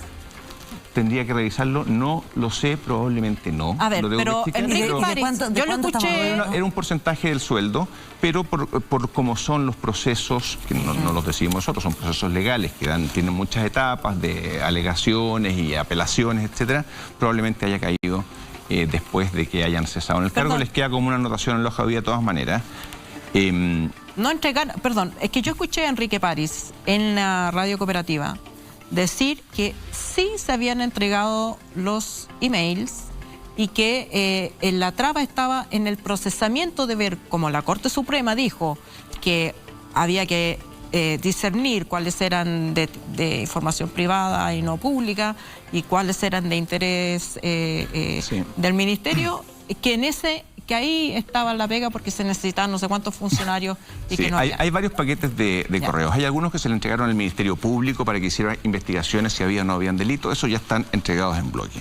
Hay otros que los pide alguien, un ciudadano cualquiera, y dice, quiero ver. Y efectivamente, cuando tú tienes que ver miles, literalmente miles de correos, hay algunos que pueden tener información súper confidencial, súper reservada, íntima, privada, alguien, relaciones personales, cosas que hay que revisar. Y efectivamente es bien complicado hacer esa entrega de correos porque hay que chequear que no se entregue información que sea la que no se entregue. Pero ¿es legítimo que un ministro, por ejemplo, tenga correos de sus relaciones íntimas personales en un correo institucional? Yo creo que es una pésima idea, a estas alturas nadie debería hacerlo porque todos sabemos que los correos pueden terminar siendo públicos, pero no hay una reglamentación. No hay reglamentación. Y eso es uno de los problemas que tenemos en Chile. A mí me encantaría que hubiera una reglamentación que dijera usted el correo institucional lo usa solo para cosas institucionales porque es público. Y todas las cosas privadas, tenga otra casilla en el mismo computador que le da el Ministerio y haga todo. Pero no está regulado así. Entonces tenemos esta situación que genera cada rato un montón de problemas y que con una norma también o con un sistema de reglamentación podría ser superado. Son ejemplos de las miles de cosas que con una poquito de inteligencia y determinación en Chile se podrían solucionar y que nos generan problemas. Sentido común. Sí, totalmente.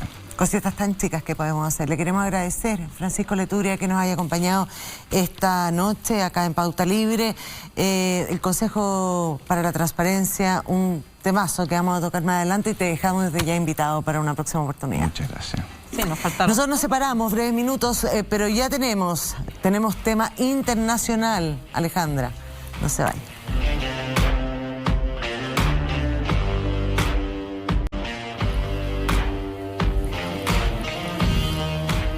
Estamos de vuelta aquí en Pauta Libre con mi dupla, acá Alejandra. Hoy no podríamos poner eso, está de moda eso del Sasá, ¿cómo seríamos nosotras? Del Mabre, Brema, algo así.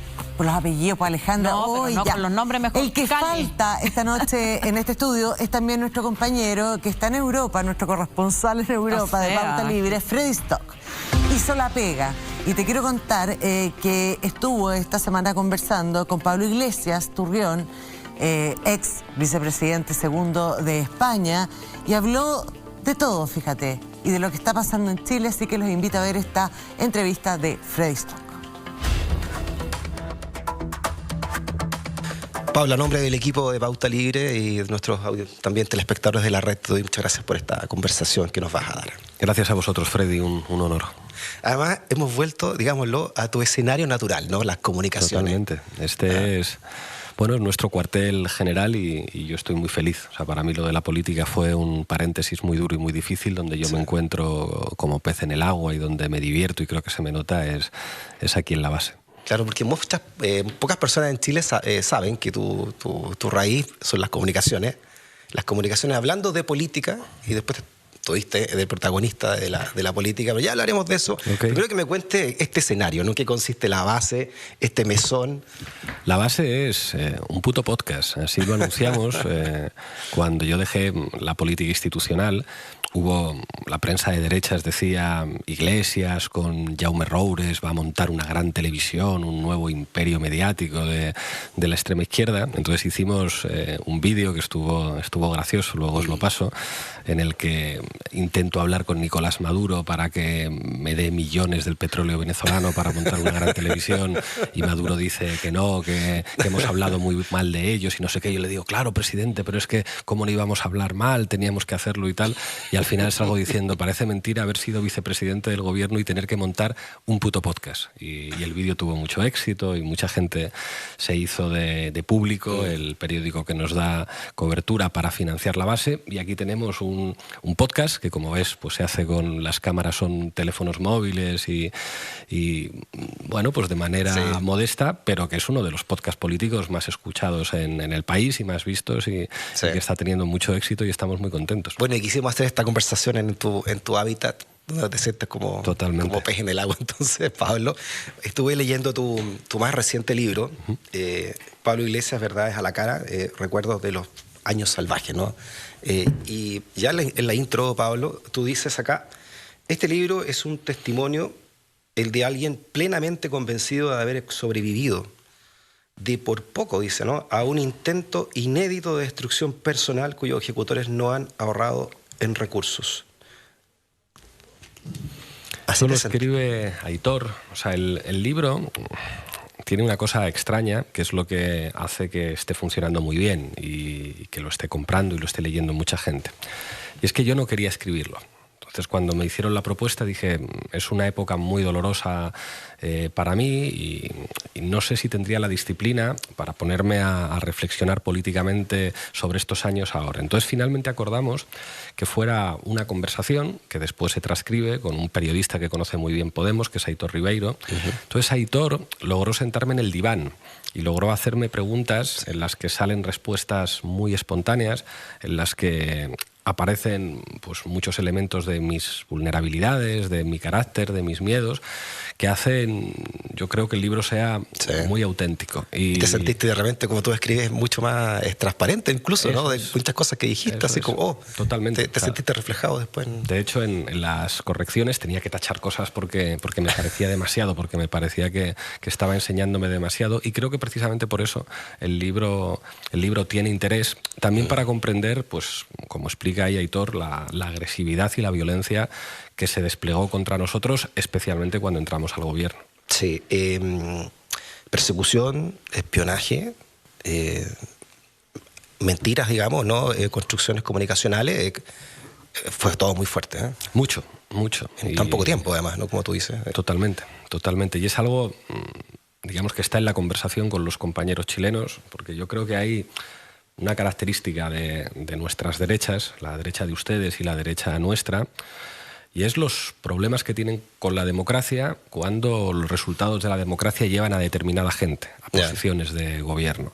Entonces, digamos que la derecha rompe las reglas del juego liberales y empieza a desplegar otro tipo de dispositivos y de repertorios, muchas veces ilegales, absolutamente ilegítimos, donde opera la mentira, donde opera la violencia, donde opera la agresividad, donde hay sectores del propio aparato del Estado que se saltan su propia legalidad.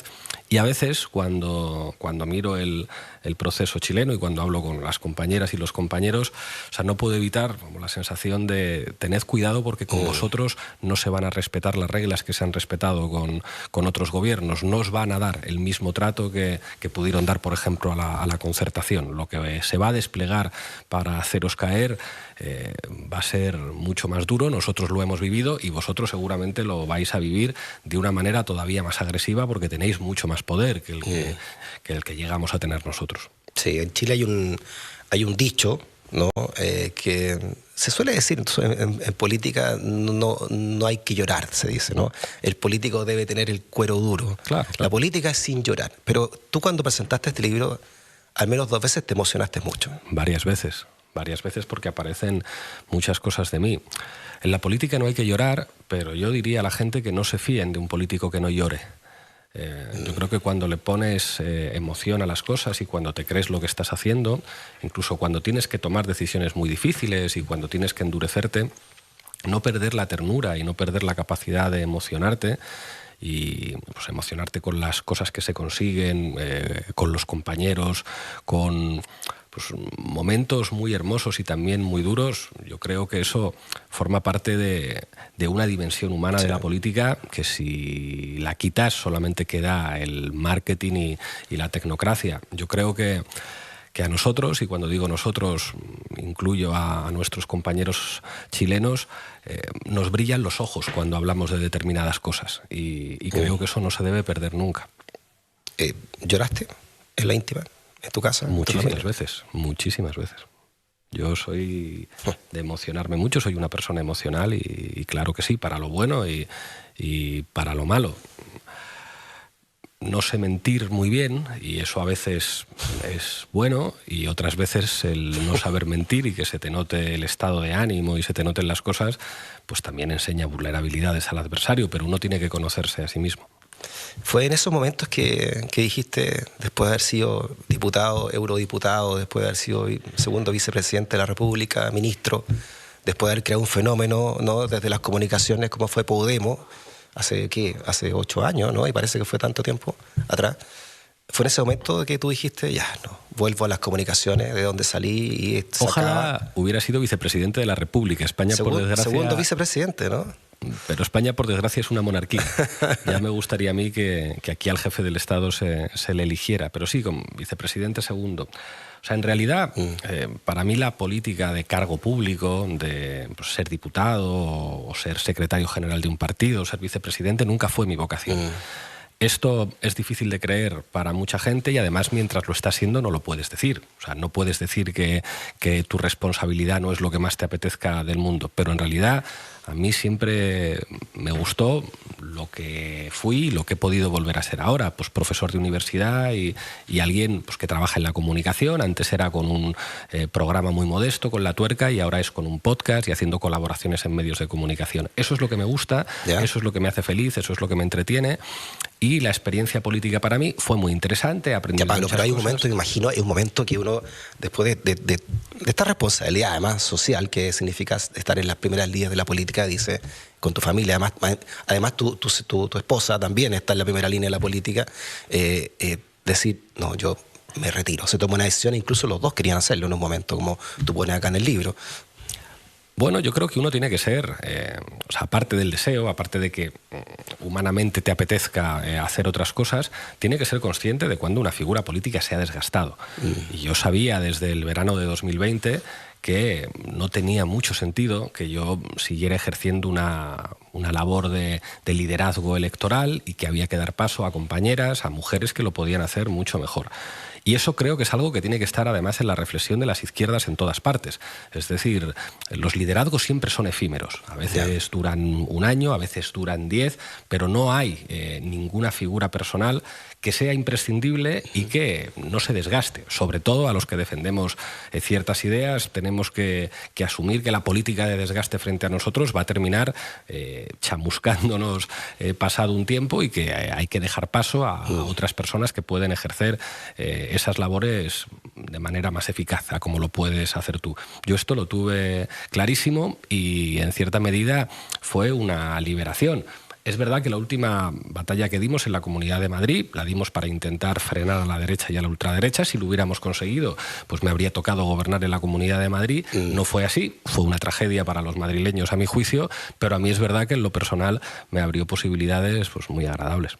Sí, a propósito de esta distinción que nos enseña, ¿no?, entre vicepresidente y vicepresidente segundo, o segundo vicepresidente, tú cuando asumes, ¿no?, que como eurodiputado, tengo entendido, dices, no, esta constitución no me gusta.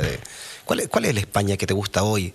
O sea, nosotros hemos sido siempre... ¿La monarquía no te gusta? Claro que no.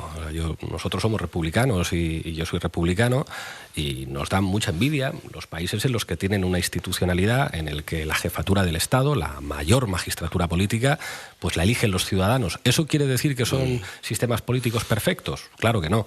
Pero en España... pues tenemos a un jefe del Estado que básicamente fue el hijo de un corrupto, de un delincuente, como es el anterior rey de España, Juan Carlos I, que sigue humillando la dignidad democrática de nuestro país y que fue elegido por un dictador. Y hoy en día la monarquía se ha convertido básicamente en un tapón a los avances democráticos en España. Es básicamente un significante de las derechas y las ultraderechas que rechazan y se enfrentan permanentemente a la democracia y que quieren reducir todavía más las libertades democráticas en España. ¿Qué sentiste con el regreso de Juan Carlos ahora? Vergüenza. Es decir, Juan Carlos está en libertad, a pesar de que han quedado acreditados sus delitos, porque o bien han prescrito, según decía la Fiscalía, o porque gozaba de inviolabilidad porque era el rey, porque era el jefe del Estado. Que un delincuente con dinero público, que su seguridad la tienen que pagar todos los ciudadanos, después de estar en Abu Dhabi huido más de un año, se pueda permitir volver a España a una regata, es una de las mayores humillaciones pues a la democracia española y a la dignidad de nuestro país. Y es repugnante ver a buena parte de la derecha mediática defendiendo una figura que básicamente encarna la corrupción, el privilegio y un límite democrático al desarrollo de nuestro país. Y esto no es solamente Juan Carlos, esto es la monarquía como institución. ¿Sientes lo mismo del actual rey, de Felipe, de su hijo? Más allá de la cuestión personal, al actual rey le he tratado y he hablado con él muchas veces y la relación personal siempre ha sido cordial y correcta, pero más allá de la cuestión personal, el actual jefe del Estado podría cometer los mismos delitos que cometió su padre y quedarían absolutamente impunes porque sigue gozando de inviolabilidad. Y hay una cosa que cualquier demócrata puede entender perfectamente. En democracia, al jefe del Estado se le debe elegir votando. Sí. Y los ciudadanos tienen derecho a cambiarlo cuando consideren que hay una persona mejor o más preparada o que obtenga mayor apoyo electoral, que es de lo que va la democracia. Lo que ningún demócrata puede entender es que la jefatura del Estado se herede. Sí, me estoy acordando de hemos hablado fuera de micrófono también, lo parecido que son nuestras realidades, la chilena con la española, ¿por qué será o no? y hay el libro más vendido actualmente en Chile, se llama Todo Legal, ¿no? Que hacen dos economistas investigadores también y periodistas, uno de ellos, Carlos Tromben, con Ignacio Chapacase, donde hablan de cómo todo el zarpazo de la élite chilena ha sido todo dentro de la legalidad desde la dictadura hasta el día de hoy, ¿no? Se creó un sistema legal para el zarpazo. Bueno, se legalizó el expolio, ¿no? Yo creo que Chile es uno de los ejemplos mundiales de imposición del neoliberalismo por la vía militar y después, cuando se recuperan una parte de las libertades democráticas, se constitucionaliza en lo formal y en lo material una serie de relaciones de poder que benefician fundamentalmente a las élites. Y Chile históricamente fue ejemplo de eso muchas veces. Por eso, lo que ha ocurrido en los últimos 3 años, desde el estallido social, es algo que tiene al mundo con la mirada puesta en Chile, sí, porque es impresionante los cambios que se están empezando a producir.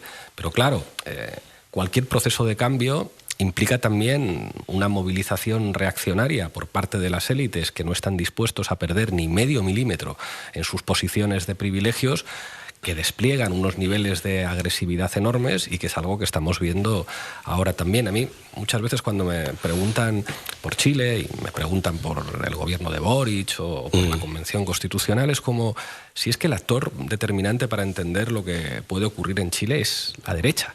La derecha chilena, que no es solamente derecha política, que es también derecha mediática, que es también derecha económica, que es también una derecha muy bien situada en los grandes poderes del Estado, se les nota, y basta leer la prensa chilena para darse cuenta, que tienen muchas dificultades para aceptar los veredictos democráticos. Las barbaridades que se tienen que escuchar respecto a una convención constitucional que han elegido los chilenos libremente o respecto a un gobierno que han elegido los chilenos, llama la atención respecto a, digamos, al poco talante democrático de unas derechas y unas ultraderechas que empiezan a no gustarle las reglas de la democracia cuando sus resultados pues no les convencen. Y la democracia implica aceptar sus resultados aunque no te gusten. Hay otro dicho chileno que se llama otra cosa es con guitarra, ¿no? Que una cosa es ver como público a quien está tocando, pero muy distinto subirse al escenario, agarrar la guitarra y tocar uno. Sí, yo sé que no te gustan los consejos, ¿no? Pero a raíz de tu experiencia en el poder real, pero también a raíz de tu amistad con los que hoy están en el poder en Chile, ¿no? Que en algún momento vieron a Podemos como su gran referente político, ¿no? En 2014-2015, cuando ustedes ya logran tener un poder importante también aquí en España. Aquí hay que tener cuidado cuando tú estás en el poder. ¿Qué errores no hay que cometer estando en el poder? Ningún español puede pretender llegar a Chile y decir qué hay que hacer o qué no hay que hacer. Creo que esto es importante decirlo. Yo sentí una enorme vergüenza al ver a la marquesa Cayetana Álvarez de Toledo llegar a Chile, protagonizar una portada repugnante y decirles a los chilenos lo que tienen que hacer con su nueva constitución y lo que no tienen que hacer. Yo creo que ese estilo colonial particularmente si eres español, es algo con lo que hay que tomar distancia. Los chilenos harán lo que consideren, y harán lo que consideren con su Constitución, y el gobierno hará lo que les corresponda hacer, y ningún extranjero tiene la más mínima legitimidad para dar ninguna lección. Y además nosotros tenemos que ser conscientes de que nuestra experiencia es mucho más modesta y mucho más humilde. Dicho esto, es verdad que nosotros hemos vivido, y las compañeras que siguen al frente viven una experiencia de lo que implica asumir la dirección de Estado. Esto no es una cuestión menor. No es lo mismo hacer política como oposición, no es lo mismo hacer política cuando tienes, digamos, un proyecto de país que todavía no se puede vehicular a través de instrumentos de transformación a través del Estado, y que se vehiculan a través de las expresiones de la sociedad civil, del trabajo parlamentario, de los movimientos sociales. Claro, cuando asumes la dirección de Estado, eso implica lidiar con una serie de poderes no democráticos, poderes invisibles, que se resisten a perder los privilegios. Yo creo que sí, en Chile existe una voluntad social de cambio que se ha traducido institucionalmente en la Convención Constitucional y en un nuevo texto que tienen que votar los chilenos, que da la oportunidad de que haya por fin una Constitución democrática y adaptada a los desafíos del país en el siglo XXI, y un nuevo gobierno con la legitimidad de las urnas. Lo que yo les digo siempre a los compañeros es no os fiéis nunca de la derecha. La derecha no solamente es política, la derecha está también en el Estado, está en los medios de comunicación, está en el poder económico, y no confiéis en que vayan a respetar las reglas de la democracia. Eso es algo que los españoles y los chilenos conocemos perfectamente por los dramas históricos que hemos vivido en el siglo XX. Eso no hay que olvidarlo. Aunque los golpes de Estado hoy no se armen como se armaban en el pasado, cuando la derecha pierde sus privilegios, no respetan los consensos y los procedimientos democráticos que se supone que sí representaban. Nosotros en España hemos tenido que aguantar durante mucho tiempo el mito de que existía una derecha democrática. Los últimos años han revelado que cuando la derecha pierde el poder, la democracia les deja de interesar. Y por eso, en el más estricto respeto de la institucionalidad y de la legalidad, nunca hay que fiarse de quien está dispuesto a subvertirla y a violentarla si eso afecta a sus intereses. ¿Y qué errores no se pueden cometer? Además, en un momento tan importante para Chile dentro de lo que puede ser una nueva Constitución. Hay que normalizar que se cometan errores. Todos somos seres humanos y cometer errores forma parte de la normalidad política. La clave fundamental es identificarlos, diagnosticarlos y poner los medios para que no se vuelvan a cometer. Creo que es fundamental no dejar que te definan la agenda. Un gobierno tiene que tener siempre la capacidad de señalar cuáles son algunos de los temas fundamentales de la discusión de un país. Si a veces permites que la derecha sea capaz de imponer los términos de la conversación, pueden llevarte a terrenos que sean muy difíciles de gestionar. Esto es fácil decirlo y luego es mucho más difícil hacerlo. No es lo mismo tocar la guitarra en casa que tocarla en el escenario con un montón de gente que te está escuchando. Y cuando además la estructura de poder, cuando la correlación mediática de fuerzas es tan inequívocamente favorable a la derecha, esto es difícil, pero no hay que perderlo de vista en ningún caso. En cualquier caso, yo creo que lo están haciendo bien y que lo van a seguir haciendo bien. Por último, Pablo, ¿qué es lo que más te llama la atención? Tú que quisiste una nueva constitución también y que la sigues queriendo para tu país, quieres volver a la república, terminar la monarquía.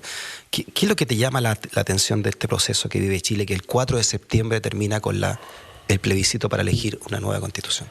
Hay una parte muy emocionante y yo creo que todos lo vivimos aquí. Chile es... la historia de Chile marca una herida en el conjunto de la izquierda mundial. Yo de pequeñito crecí escuchando a Víctor Jara y canciones muy tristes como Te recuerdo Amanda y Los 1000 días de Allende. Por una parte, pues representaban la ilusión de un país y la ilusión de un mundo que veía la posibilidad de un socialismo democrático, y el golpe de Estado, digamos, es un golpe de realidad que a cualquier cuadro de la izquierda a nivel mundial le atraviesa. Precisamente por eso adquiere una dimensión enormemente emocionante, la victoria de Boric, la victoria de Apruebo Dignidad, el que el estallido social se pueda traducir institucionalmente en una nueva constitución democrática, votada por las chilenas y los chilenos, que sustituya la constitución de Pinochet y que prepare al país para los retos del siglo XXI. Eso es enormemente emocionante y nos hace pequeñitos, o sea, nos hace mirar a Chile pues, con muchísima ilusión y deseando que al país le vaya bien, precisamente por lo que tiene de justicia. O sea, lo que os hicieron a vosotros no tiene nombre, no tiene nombre. Que el pueblo chileno haya sido capaz de demostrar que existe una alternativa de futuro, una alternativa democrática que pueda construir un nuevo contrato social para el conjunto del pueblo chileno en una dirección en la que la justicia social, en la que la equidad de género, la justicia medioambiental se conviertan en los ejes del contrato social del país, es algo que miramos con envidia y con mucha ilusión. Me voy a despedir con otro dicho chileno. Te voy a dejar lleno de dichos chilenos. Son de la política chilena, además. En política se han visto muertos cargando adobe. Quiere decir que son puros Highlanders, ¿no? Que el político nunca muere. Tú vas a cargar nuevamente los adobes, te sientes o cerraste la puerta para siempre, o hay una posibilidad abierta que por ahí que puedas volver a la primera línea de la política. Yo creo que soy mucho más útil donde estoy y además tengo 3 niños, una niña y 2 niños. No querría volverles a someter a que su padre estuviera en la primera línea política, y además creo que se me da mucho mejor lo que hago ahora. Yo ya hice mi trabajo, ahora les toca a las compañeras asumir ese rol, y yo aquí desde la base como francotirador me siento mucho más cómodo y mucho más útil. Gracias por recibirnos además y darnos una entrevista donde tú generalmente haces las entrevistas, Pablo, para nuestro público de Pauta Libre de la Red. Que estés muy bien. Un honor, muchísimas gracias. Bueno, esa entrevista nos mandó Freddy Stock desde España. Estuvo en España la semana pasada y tuvo la oportunidad de hablar con Pablo Iglesias. Pablo Iglesias, que hace las similitudes entre España y Chile y del proceso que estamos viviendo y de las ganas que tiene él y del partido político donde pertenecía él y de su sector de hacer una nueva constitución. Una nueva constitución básicamente para erradicar la realeza, cosa que nosotros no tenemos y que nunca tuvimos ese problema. ¿Crees en esta similitud entre Chile y España? No, me parece que, digamos, siempre uno puede encontrar similitudes y hacer analogías con lo que ocurre en otros países para, digamos, destacar algún punto de vista, pero me parece que no son situaciones comparables, primero que nada porque España fue monarquía, nosotros fuimos colonia. Nosotros fuimos colonizados por España. Y en toda Latinoamérica la corona española mató a 14 millones de personas originarias de este continente, según los testimonios del padre Frei de las Casas. Entonces, no es comparable. Nuestras instituciones tienen origen monárquico, pero nuestras instituciones se convirtieron más que en un instrumento de progreso y acceso a derechos universales, como ocurre en España, donde existe el derecho universal a la salud, a la educación y otros. Son realidades muy distintas. Claro, son realidades muy distintas, la desigualdad es muy distinta y también los déficits democráticos son muy distintos. Aunque España tenga monarquía, las autoridades no son, digamos, no gobiernan ni los reyes ni la corona, gobiernan personas electas y además hay territorios con bastante autonomía, cosa que en Chile todavía está en discusión. Sí, pues es un país mucho más regionalista que el nuestro. O sea, claro. Bueno, vamos a ver qué pasa. Ale, nos encontramos la próxima semana. Oh, ¿ya terminamos? Sí, pues. Ah, ya. Felicitaciones por la graduación. Muchas gracias. Nuevo. Todavía estoy celebrando. Sí, me imagino. Y eso nos encontramos el próximo domingo a las 10 en punto aquí, en Pauta Libre.